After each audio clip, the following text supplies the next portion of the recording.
إن الحمد لله نحمده ونستعينه ونستغفره ونعوذ بالله من شرور أنفسنا ومن سيئات أعمالنا من يهد الله فلا مضل له ومن يضلل فلا هادي له وأشهد أن لا إله إلا الله وحده لا شريك له وأشهد أن محمدا عبده ورسوله قال الله تعالى يا أيها الذين آمنوا اتقوا الله حق تقاته ولا تموتن إلا وأنتم مسلمون يا أيها الناس اتقوا ربكم الذي خلقكم من نفس واحدة وخلق منها زوجها وبث منهما رجالا كثيرا ونساء واتقوا الله الذي تساءلون به والأرحام إن الله كان عليكم رقيبا يا أيها الذين آمنوا اتقوا الله وقولوا قولا سديدا يصلح لكم أعمالكم ويغفر لكم ذنوبكم ومن يطع الله ورسوله فقد فاز فوزا عظيما الحمد لله رب العالمين العاقبة المتقين الصلاة والسلام على رسول كريم أما بعد வார்த்தைகளில் சிறந்தது அல்லாஹ்வுடைய வார்த்தை என்றும் வழிகாட்டுதலில் சிறந்தது இறை தூதர் முஹம்மது நபி ஸல்லல்லாஹு அலைஹி வஸல்லம் அவருடைய வழிகாட்டுதல் என்றும் மார்க்கத்தில் மிகவும் மோசமானது இஸ்லாம் மார்க்கத்தில் புதிதாக உருவாக்கப்பட்டவை அனைத்தும் விதாத்தான காரியங்கள் அனைத்தும் வழிகேடுகளாகவும் அனைத்து வழிகேடுகளும் நம்மளை நரகத்தில் தள்ளி இந்த உலகத்தை படைத்து பரிபக்குவப்படுத்தக்கூடிய ஏக இறைவனாகிய அல்லாஹ்விற்கே எல்லா போர் அவனுடைய சாந்தியும் சமாதானமும் எம்பெருமானார் முஸ்தபா கரீம் முஹம்மது நபி ஸல்லல்லாஹு அலைஹி வஸல்லம் அவர்கள் மீது அவர்கள் குடும்பத்தார்கள் மீதும் அவர்களை அப்படியே பின்பற்றி வாழ்ந்த உத்தம சத்திய சஹாபாக்கள் தாபீன்கள் தபா தாபீன்கள் குறிப்பாக பள்ளியில் அமர்ந்திருக்கின்ற பயானை கேட்டுக்கொண்டிருக்கின்ற நாம் அனைவர் மீதும் அல்லாஹ்வுடைய சாந்தியும் சமாதானமும் என்றென்று உண்டாவதால் அன்பார்ந்த அல்லாஹ்வின் அடியார்களே, ஈமானிய உறவுகளே, முஸ்லிமாக வாழக்கூடிய நாம் எல்லா நிலைகளிலும் அல்லாஹ்வை அஞ்சிக் கொள்ள வேண்டும் என்று முதலில் எனக்கும் பின்பு உங்களுக்கும் உபதேசம் செய்தவனாக என்னுடைய உரையை நான் ஆரம்பம் செய்கின்றேன். அன்பார்ந்த அல்லாஹ்வின் அடியார்களே, ஈமானிய உறவுகளே, முஸ்லிமாக வாழக்கூடிய நாம் எப்படிப்பட்ட ஒரு வாழ்க்கையை வாழ வேண்டும் என்று இஸ்லாம் மார்க்கம் நமக்கு வலியுறுத்தி இருக்கின்றதோ அதற்காக இந்த உலகத்தில் வாழ்க்கையை அமைத்துக் கொள்ளும் பொழுது உலகத்திலும் நாளை மறுமையிலும் வெற்றி கொள்ள முடியும். இந்த உலகத்தில் முஸ்லிமாக வாழக்கூடிய நாம் நம்முடைய சகோதரர்களுக்கிடையே எப்படி வாழ வேண்டும் என்று இஸ்லாம் மார்க்கம் நமக்கு கற்றுத் தருகின்றது. எந்த அளவிற்கு என்றால், ஒரு முஸ்லிம் இன்னொரு முஸ்லிமுக்கு சகோதரன் என்று சொல்லக்கூடிய அளவிற்கு நீங்கள் எல்லோரும் இந்த உலகத்தில் வாழும் போது சகோதரர்களாக வாழ வேண்டும் என்று இஸ்லாம் மார்க்கம் வலியுறுத்துகின்றது. அன்பார்ந்த சகோதரர், நாம் எல்லாம் சகோதரர்களாக வாழும் பொழுது எப்படி வாழ்க்கையை அமைத்துக் கொள்ள வேண்டும், ஒரு முஸ்லிம் இன்னொரு முஸ்லிமுடன் எப்படி நடந்து கொள்ள வேண்டும் என்று இஸ்லாம் மார்க்கம் நமக்கு வலியுறுத்தியும் இந்த உலகத்தில் முஸ்லிமாக வாழக்கூடிய சில மனிதர்களுடைய செயல்பாட்டை பார்க்கும் பொழுது ஒரு முஸ்லிமுடைய சொத்தை அபகரிக்கக்கூடியவனாக, ஒரு முஸ்லிமுடைய மானத்தில் கை வைக்கக்கூடியவனாக, ஒரு முஸ்லிமை ஏமாற்றக்கூடியவனாக இன்னொரு முஸ்லிம் இந்த உலகத்தில் வாழ்கின்றான் என்று நினைக்கும் பொழுது அவன் இந்த உலகத்தில் எப்படி முஸ்லிமாக வாழ முடியும் என்று நினைக்கக்கூடிய ஒரு சிந்தனைக்கு ஆட்படுத்தப்படுகின்றோம். அன்பார்ந்த அல்லாஹ்வின் அடியார்களே, இந்த சகோதரத்துவத்தை பற்றி அல்லாஹ் தஆலா திருமறை குர்ஆனில் பல இடங்களில் பேசுகின்றான். 3வது அத்தியாயம் 103வது வசனத்தில் அல்லாஹ் தஆலா சொல்கின்றான், வஅதஸிமு பிஹப்லில்லாஹி ஜமீஅன் வலா தஃபர்ரகு. அல்லாஹ்வுடைய கயிற்றை பலமாக பிடித்துக் கொள்ளுங்கள், நீங்கள் பிரிந்து விடாதீர்கள் என்று அல்லாஹ் தஆலா சொல்கின்றான். வஅதஸிமு பிஹப்லில்லாஹி ஜமீஅன் வலா தஃபர்ரகு. அல்லாஹ்வுடைய கயிற்றை வலுவாக பற்றி பிடித்துக் கொள்ளுங்கள், பிரிந்து விடாதீர்கள். வதுகுரு நிஅமத்தல்லாஹி அலைக்கும்.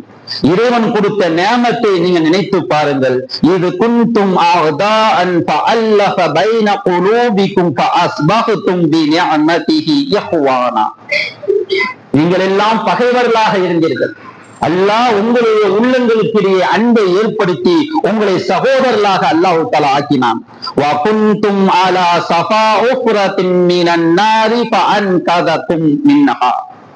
நீங்கள் நரகத்தின் விளிம்பில் இருந்தீர்கள், அல்லாஹ் உங்களை காப்பாற்றினான். கதாலிக யுபையினுல்லாஹு லகும் ஆயாத்திஹி லஅல்லகும் தஹ்ததூன். நீங்கள் விளங்கிக் கொள்ள வேண்டும் என்பதற்காக அல்லாஹ் தஆலா இந்த ஆயத்தை உங்களுக்கு விளக்கி கூறுகின்றான் என்று அல்லாஹ் தஆலா சொல்கிறார். அல்லாஹ்வுடைய கயிற்றை வலுவாக பற்றி பிடித்துக் கொள்ளுங்கள் என்று அல்லாஹ் தஆலா சொல்கிறார். அல்லாஹ்வுடைய கயிறு என்றால் அல்லாஹ் தஆலா குர்ஆனை நீங்கள் பற்றி பிடித்துக் கொள்ளுங்கள், அதிலிருந்து நீங்கள் திரும்பி விடாதீர்கள். அல்லாஹ் கொடுத்த நியமத்தை கொண்டு நினைத்து பாருங்கள். ஆரம்ப காலத்தில் ஐயாமுல் ஜாஹிலியா காலத்தில் நீங்கள் ஒற்றுமையாக இல்லை. நீங்கள் இந்த உலகத்தில் பல கொடுமைகளை செய்து கொண்டிருந்தீர்கள். வம்சாவாளியாக பல போர்களை செய்து கொண்டிருந்தீர்கள். ஆண்டுதோறும் உங்களுக்கிடையே சண்டை போட்டுக் கொண்டிருந்தீர்கள். இந்த உலகத்தில் நீங்கள் பகைவர்களாக இருந்தீர்கள். அல்லாஹ் உங்களுடைய உள்ளத்திற்கிடையே அன்பை ஏற்படுத்தினான். அதனால் நீங்கள் சகோதரர்களாக மாறினீர்கள். நீங்கள் பகைவர்களாக இருக்கும் போது எப்படி இருந்தீர்கள் தெரியுமா? நரகத்தின் விளிம்பில் இருந்தீர்கள். அல்லாஹ் உங்களுடைய சகோதரத்துவம் என்ற நட்பின் காரணமாக உங்களுடைய நரகத்திலிருந்து அல்லாஹ் தஆலா காப்பாற்றினான். அல்லாஹ்வுடைய வசனத்தை கொண்டு அல்லாஹ் தஆலா விளக்குகின்றான் என்று சொல்லுகிறார். அன்பார்ந்த அல்லாஹ்வின் அடியார்களே, இஸ்லாமார்க்கும் ஒரு சகோதரத்துவத்தை ஏற்படுத்தியது. எப்படிப்பட்ட சகோதரத்துவம் தெரியுமா? பொருளாதாரத்தை கொண்டு சகோதரத்துவம் அல்ல. நாம் எல்லாம் இந்த சகோதரத்துவம் எப்படி வாழ்கின்றோம் தெரியுமா?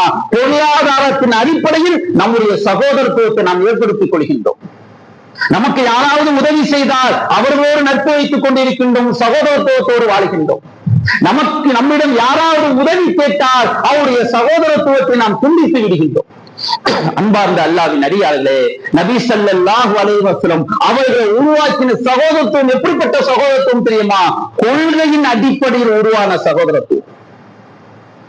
நபி ஸல்லல்லாஹு அலைஹி வஸல்லம் அவர்கள் மக்காவிலிருந்து மதீனாவிற்கு ஹிஜ்ரத் சென்று செல்கின்றார்கள்.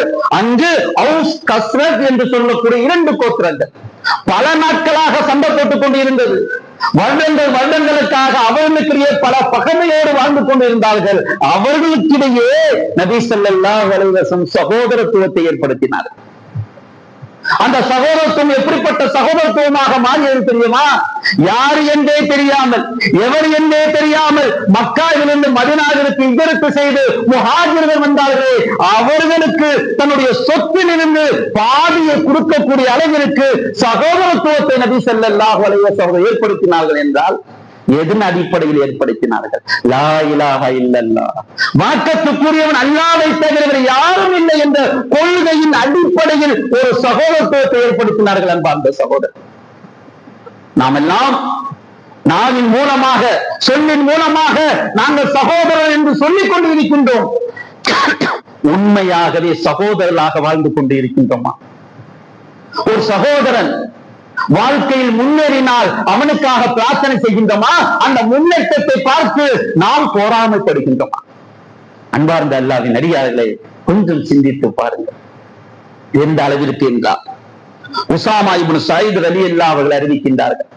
முஸ்லிம் என்று சொல்லக்கூடிய நபி மொழியில் இந்த ஹதீஸ் பதிவு செய்யப்படுகின்றது. ஒரு போரில் உசாமா இப்னு ஸைத் ரலியல்லாஹு அவர்கள் போர் செய்து கொண்டு இருக்கின்றார்கள்.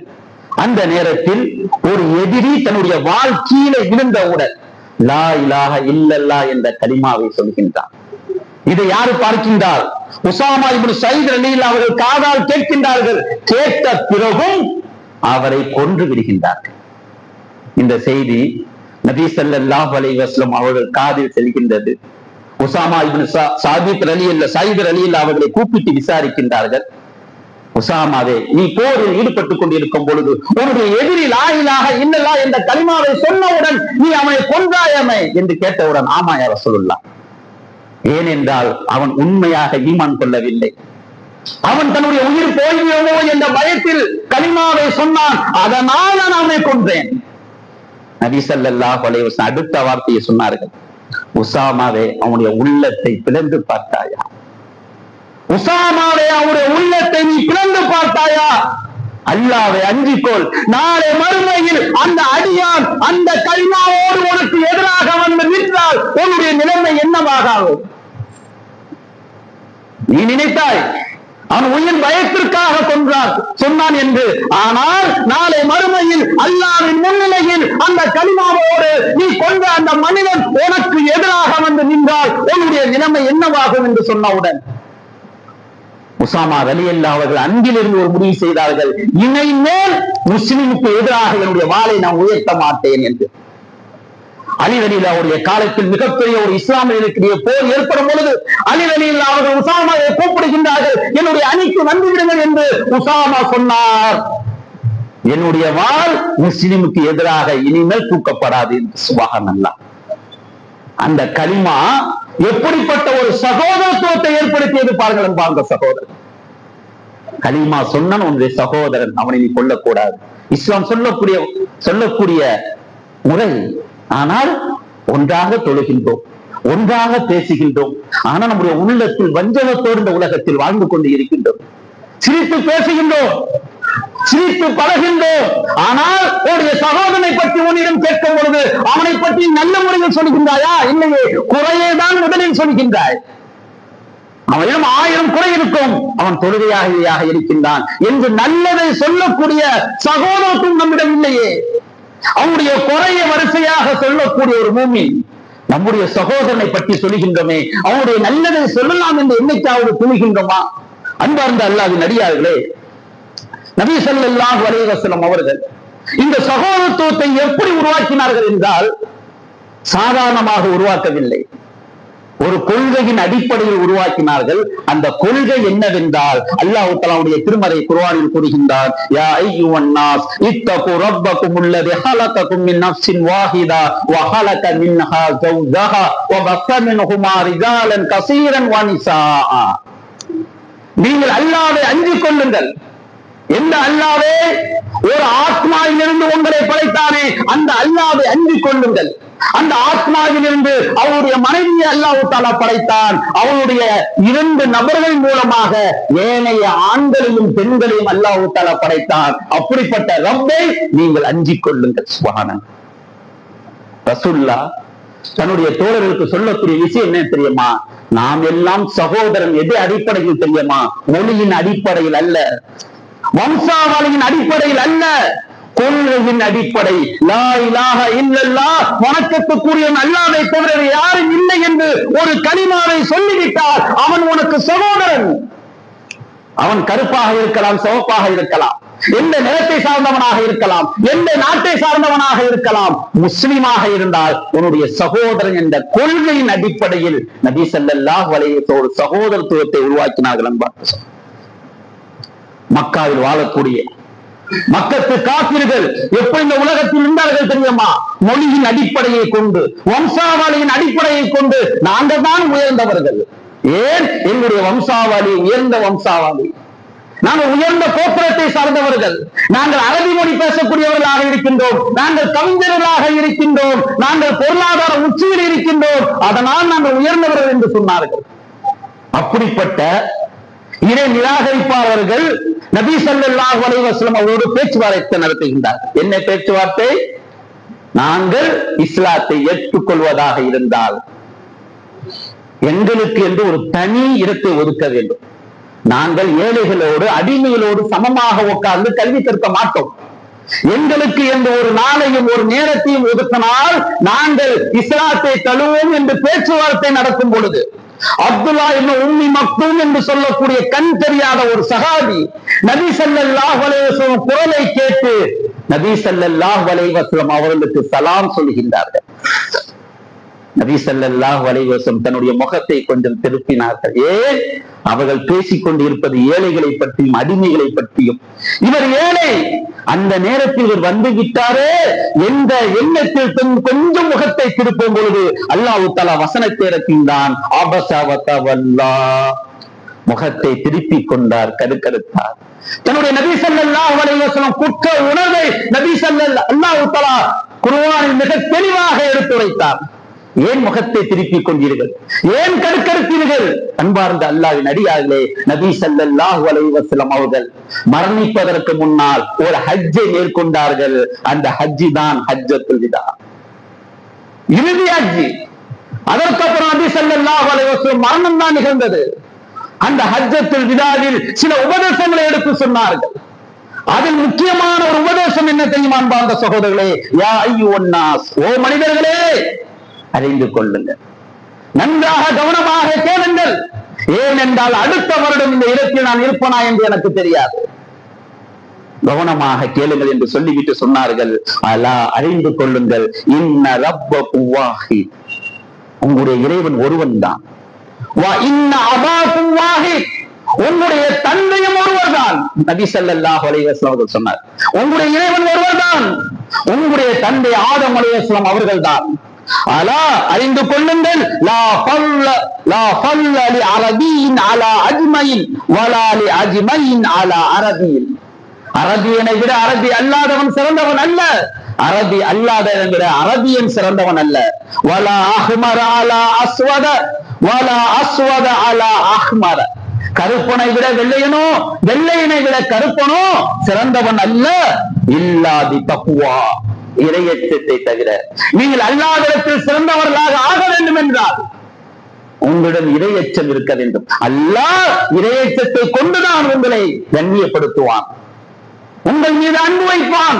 நீங்கள் பொருளாதாரம் இருக்கின்ற காரணத்தினாலேயோ, அரபி மொழி பேசுகின்ற காரணத்தினாலேயோ, நீங்கள் கோத்திரத்தில் உயர்ந்த கோத்திரம் என்ற காரணத்தினாலோ நீங்கள் அல்லாஹ்வை நெருங்க முடியாது.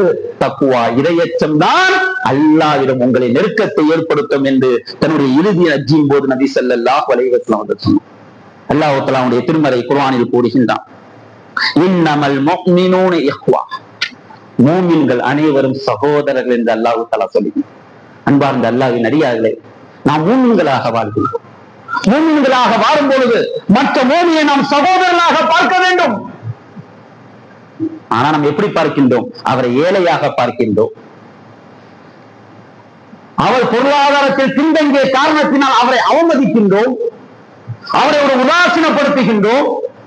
இப்படி நாம் நம்முடைய சகோதரத்துவத்தை பார்த்தோம் என்றால் நாம் உண்மையாக இந்த உலகத்தில் சகோதரத்துவத்தோடு வாழவில்லை. அன்பார்ந்த சகோதரர்கள், நபி ஸல்லல்லாஹு அலைஹி வஸல்லம் அவர்கள் சொல்கின்றார்கள், அல் முஸ்லிமுல் அஹுல் முஸ்லிம் லா யஸ்லிமுஹு வலா யுஸ்லிமுஹு. முஸ்லிம் இன்னொரு முஸ்லிமுக்கு சகோதரன், அவன் என்ன செய்ய மாட்டான் தெரியுமா? இன்னொரு முஸ்லிமுக்கு அநீதி இழைக்க மாட்டான், அவனை கைவிடவும் மாட்டான், அவனை ஏமாற்ற மாட்டான். வாக்குறுதி கொடுத்தால் அதை நிறைவேற்றுவான். தன்னை நம்பி வந்தால் அவனுக்கு தன்னால் முடிந்த உதவியை செய்வான். அவன்தான் ஒரு முஸ்லிம் இன்னொரு முஸ்லிமுக்கு சகோதரனாக இருக்கக்கூடியவன். சர்வ சாதாரணமாக இன்று அறுப்ப காசுக்காக உம்ராக்கு அழைத்து செல்கின்றேன் என்று சொல்லி நிறைய முஸ்லிமுடைய பணத்தை வாங்கிக் கொண்டு உம்ராக்கு அழைத்து செல்லாமல் ஒரு முஸ்லிம் ஏமாற்றுகின்றான் என்றால் இந்த உலகம் எதை நோக்கி நகர்ந்து கொண்டிருக்கின்றது பார்த்த சகோதரர். உண்மையாகவே நாம் முஸ்லிமாக இருக்கின்றோம் என்றால், ஒரு சகோதரனை நம்பி ஏமாற்றுகின்றோம் என்ற அடிப்படை இந்த உலகத்தில் வாழ்கின்றோம் என்றால் அவனை எப்படி நாம் முஸ்லிமாக பார்ப்பது? நபி ஸல்லல்லாஹு அலைஹி வஸல்லம் சொன்னார்களே, நீங்கள் நம்பினால் அவன் மோசடி செய்ய மாட்டான், அநீதி இழைக்க மாட்டான், கைவிடவும் மாட்டான். அவன் உயிர் போகக்கூடிய நிலையில் சகோதரத்துவத்தை ஏற்படுத்துவான். அப்படிப்பட்ட சகோதரத்துவத்தை நபி ஸல்லல்லாஹு அலைஹி வஸல்லம் ஏற்படுத்தினார்கள். அன்பார்ந்த சகோதரர்களே, அன்பார்ந்த அல்லாஹ்வின் அடியார்களே, எர்முக் என்று சொல்லக்கூடிய ஒரு போர். அந்த போரில் 3 மனிதர்கள் அடிபட்டு உயிருக்கு போராடி கொண்டிருக்கின்றார்கள். அல் ஆரிஸ் இப்னு ஹிசாம் என்று சொல்லக்கூடிய ஒரு மனிதர், ஐயாஸ் இப்னு ரபியா என்று சொல்லக்கூடிய ஒரு நபித்தோழர், இக்ரிமா இப்னு அபுஜைலுடைய மகன் இக்ரிமா என்று சொல்லக்கூடிய ஒரு நபித்தோழர். 3 நபர்களும் உயிருக்கு போராடி கொண்டிருக்கின்றார்கள். ஒரு நபர் கேட்கின்றார், தண்ணீர் என்று கேட்கின்றார். தண்ணீரை அவரிடம் கொண்டு செல்லும் பொழுது 2வது இருக்கக்கூடியவர் தண்ணீர் கேட்கின்றார். முதலில் இருக்கக்கூடியவர் சொல்கின்றார், அவருக்கு கொடுங்கள் என்று. 2வது நபருக்கு எடுத்து செல்லும் பொழுது 3வது நபர் தண்ணீர் கேட்கின்றார். 2வது நபர் சொல்கின்றார், அவருக்கு கொடுத்து விட்டு வாருங்கள் என்று. 3வது நபருக்கு எடுத்து செல்வதற்கு முன்னால் அவர் இறந்து விடுகின்றார். 3 நபரும் ஒரு தண்ணீரை தன்னுடைய சகோதரனுக்கு தேவை என்ற உணர்வில் தன்னுடைய உயிர் போகக்கூடிய நிலையில் கூட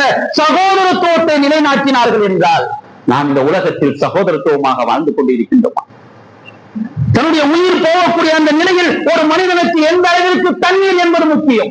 அந்த தண்ணீர் கூட தன்னுடைய சகோதரன் கேட்டுவிட்டானே என்பதற்காக, தான் அருந்தவில்லை என்றால் கூட தன்னுடைய சகோதரனுக்கு வேண்டும் என்பதற்காக தண்ணீரை கடைசி வரைக்கும் குடிக்காமல் 3 நபர்கள் மரணிக்கின்றார்கள் என்றால் அவருடைய சகோதரத்துவம் என்று இருக்கின்றது. நாம் சகோதரத்துவம் என்று வாழ்ந்து கொண்டு இருக்கின்றோம், இஸ்லாமியர்களை ஏமாற்றிக் கொண்டு இருக்கிறோம். அன்பார்ந்த அல்லாஹ்வின் அடியார்களே, நபி ஸல்லல்லாஹு அலைஹி வஸல்லம் அவர்கள் இறுதி ஹஜ்ஜின் போது சஹாபாக்களுக்கு மிக முக்கியமான ஒரு உபதேசத்தை சொன்னார்.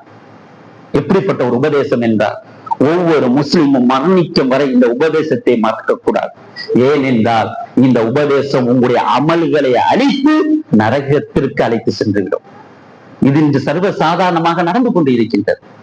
நபி ஸல்லல்லாஹு அலைஹி வஸல்லம் சஹாபாக்களை பார்த்து கேட்டார்கள், இந்த மாதம் என்ன மாதம் என்று தெரியுமா? இந்த நாள் என்ன நாள் என்று தெரியுமா? இந்த இடம் என்ன இடம் என்று தெரியுமா? சஹாபாக்கள் சொன்னார்கள், யா ரசூலுல்லாஹ், அல்லாஹ்வும் அல்லாஹ்வுடைய தூதரும் அறிந்தவர்கள் என்று. அப்பொழுது நபி ஸல்லல்லாஹு அலைஹி வஸல்லம் அவர்கள் சொன்னார்கள், இந்த மாதம் துல்ஹஜ் மாதம், இந்த நாள் அரஃபா நாள், இந்த இடம் அரஃபா இடம். சுப்ஹானல்லாஹ். அரஃபா இடத்தை பற்றி நமக்கு தெரியும் அன்பார்ந்த சகோதரர்களே.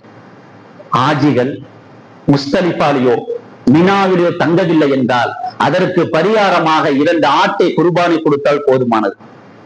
ஆனால் எந்த ஒரு ஹாஜி அரஃபாவில் தங்கவில்லையோ அவருக்கு ஹஜ்ஜி என்பதே கிடையாது.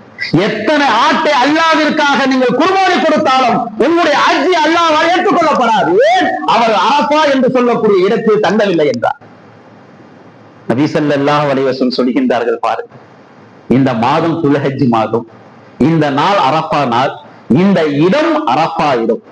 இந்த மாதம் எவ்வளவு புனிதமானதோ, இந்த இடம் எவ்வளவு புனிதமானதோ, இந்த நாள் எவ்வளவு புனிதமானதோ, அதை விட முக்கியமானது, சிறந்தது, உங்களுடைய சகோதரனின் மானம் புனிதமானது, அவருடைய ரத்தம் புனிதமானது, அவருடைய பொருளாதாரம், அவருடைய சொத்து புனிதமானது. சுப்ஹானல்லாஹ்.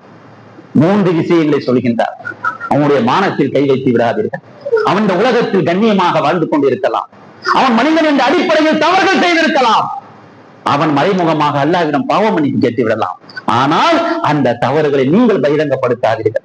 நாளுக்கு ஒரு மக்களிடம் நீங்கள் சொல்லி அந்த மனிதனுடைய கண்ணியத்தில் கை வைத்து விடாதீர்கள். அவனை நீங்கள் கொலை செய்து விடாதீர்கள். அற்ப சுகத்திற்காக இந்த உலகத்தில் வாழ வேண்டும் என்பதற்காக அவனுடைய பொருளாதாரம் அவனுக்கு தெரியாமல் அபகரித்து விடாதீர்கள்.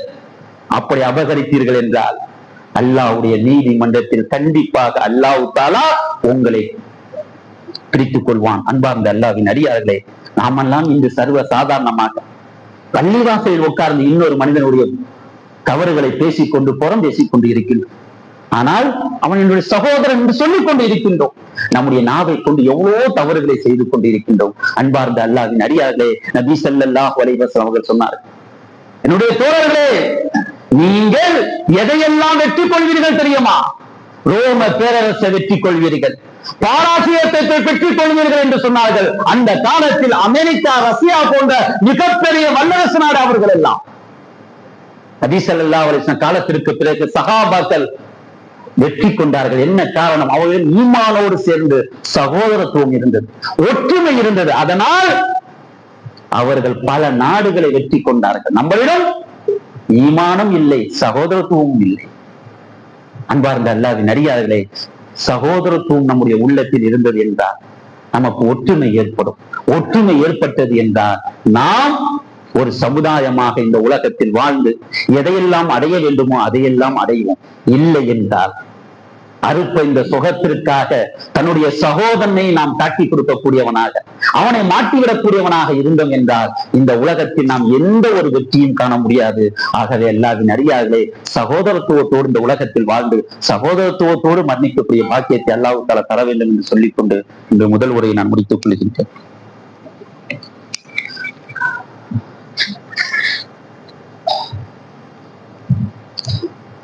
அல்ஹம்துலில்லாஹ் அல்ஹம்துலில்லாஹி ரப்பில் ஆலமீன் அல் ஆகிபத்துல் முத்தகீன் அஸ்ஸலாத்து வஸ்ஸலாமு அலா ரசூலில் கரீம் அம்மா பஅத். அல்லாஹும்ம ஸல்லி அலா முஹம்மதின் வ அலா ஆலி முஹம்மதின் கமா ஸல்லைத அலா இப்ராஹீம வ அலா ஆலி இப்ராஹீம் இன்னக ஹமீதும் மஜீத். اللهم بارك على محمد وعلى ال محمد كما باركت على ابراهيم وعلى ال ابراهيم انك حميد مجيد. اعوذ بالله من الشيطان الرجيم. بسم الله الرحمن الرحيم.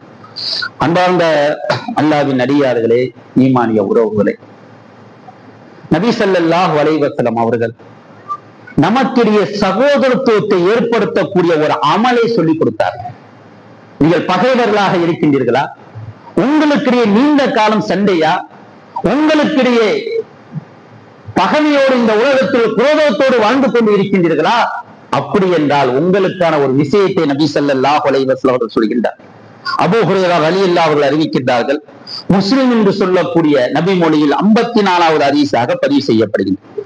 நபி ஸல்லல்லாஹு அலைஹி வஸல்லம் அவர்கள் சொல்கின்றார்கள், என் உயிர் யாருடைய கைவசத்தின் மீது இருக்கின்றதோ அவன் மீது சத்தியமாக, அல்லாஹ்வின் மீது சத்தியம் செய்து சொல்கின்றார்கள், நீங்கள் இறை நம்பிக்கை கொள்ளும் வரை நீங்கள் சொர்க்கத்தில் நுழைய முடியாது. நீங்கள் இறை நம்பிக்கை கொள்ளும் வரை சொர்க்கத்தில் நுழைய முடியாது. நீங்கள் ஒருவருக்கொருவர் அன்பு கொள்ளும் வரை நீங்கள் இறை நம்பிக்கை கொண்டவர்களாக ஆக முடியாது. நீங்கள் ஒருவருக்கொருவர் அன்பு கொள்ளும் வரை இறை நம்பிக்கை கொண்டவராக ஆக முடியாது.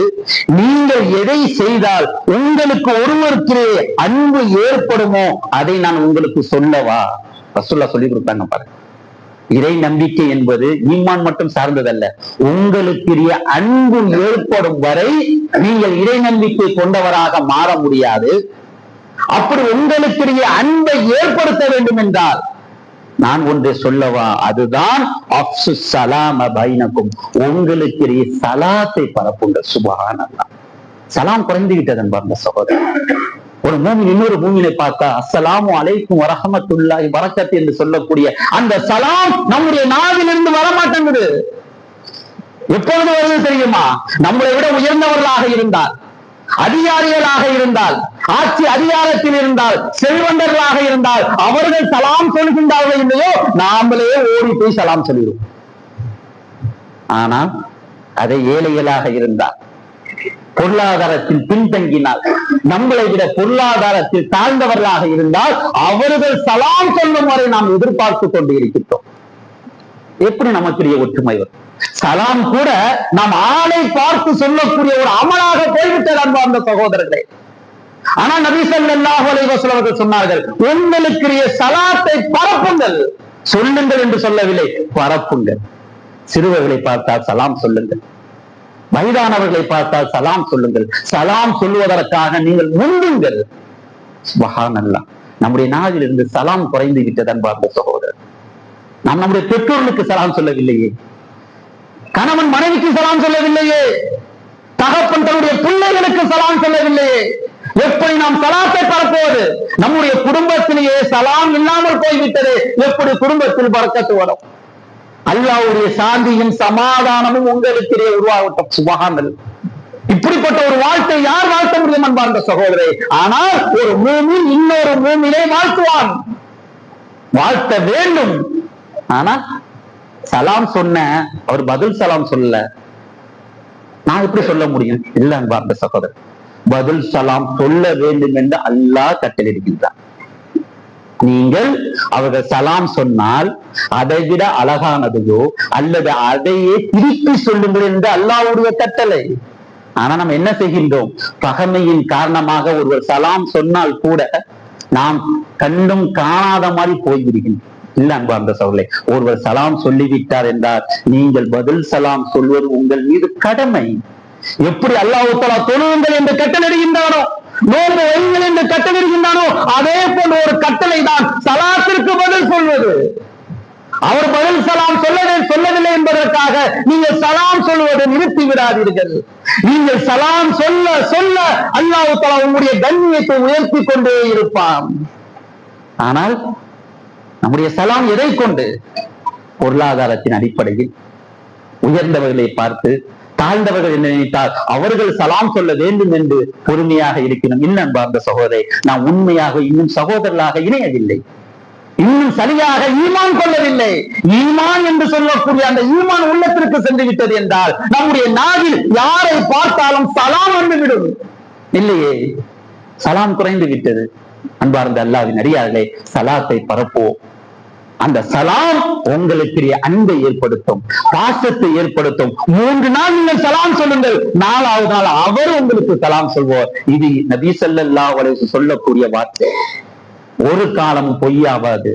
நமக்கிடையே ஒற்றுமை வர வேண்டும் என்றால், உண்மையாகவே நாம் சகோதரர்களாக வாழ வேண்டும் என்றால் நாம் சலாத்தை அதிகமாக சொல்லுவோம். தெரிந்தவர்கள், தெரியாதவர்கள், கருப்பர்கள், வெள்ளையர்கள், சிறியவர்கள், பெரியவர்கள், மூமினா முதல் வார்த்தை அஸ்ஸலாமு அலைக்கும் வரஹ்மத்துல்லாஹி வபரகாத்துஹு. அன்பார்ந்த அல்லாஹ்வின் அடியார்களே, சகோதரத்துவத்தோடு இந்த உலகத்தில் வாழ்ந்து, அந்த சகோதரத்துவத்தோடு இந்த உலகத்தில் பயணித்து, அந்த சகோதரர்களுக்காக நம்மளால் முடிந்த உதவியை செய்து நாளை மறுமையில் அல்லாஹ்வுடைய அந்த சொர்க்கத்தை பெற வேண்டும் என்று சொல்லிக்கொண்டு என்னுடைய உரையை நான் முடித்துக் கொள்கின்றேன். ربي زدني علما ربنا آتنا في الدنيا حسنة وفي الآخرة حسنة وقنا عذاب النار وآخر دعوانا الحمد لله رب العالمين. السلام عليكم ورحمة الله وبركاته.